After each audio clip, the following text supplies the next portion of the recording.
Israel pledged to support the Middle East Quartet's plan to renew peace talks within a month without preconditions.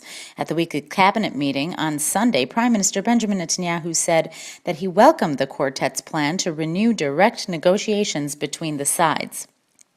A statement issued by the Prime Minister's Bureau called on the Palestinian Authority to enter direct negotiations without delay. Two issues which cause concern in Israel are the timetable, which allocates 3 months for negotiations on borders and security issues, and the fact that the question of the Palestinian refugees and recognition of a Jewish state are scheduled to be addressed in a later stage in talks.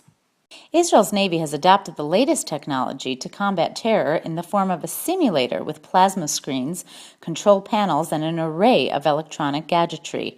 The new state-of-the-art system, called the Bridge, was announced into the Navy's ranks in recent weeks and has become an integral part of training.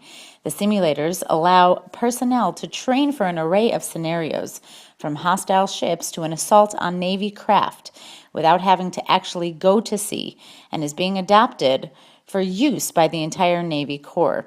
The system allows for radical battle simulations and is operational under extreme weather conditions. Egyptian authorities say they plan to release the Israeli-American citizen Ilan Grappel, who was arrested in Cairo on suspicions of spying for Israel. The decision to free Grappel came after a visit by U.S. Secretary of Defense Leon Panetta to Cairo.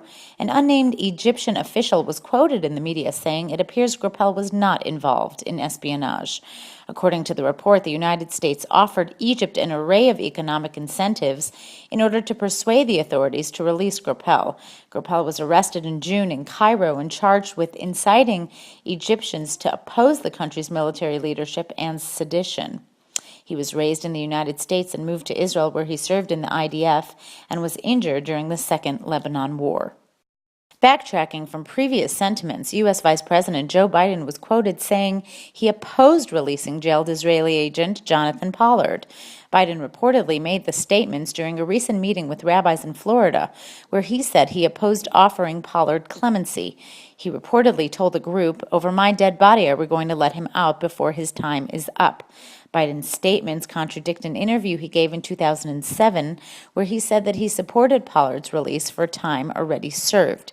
Pollard was imprisoned in 1986 after he was convicted of spying for Israel and sentenced to life behind bars.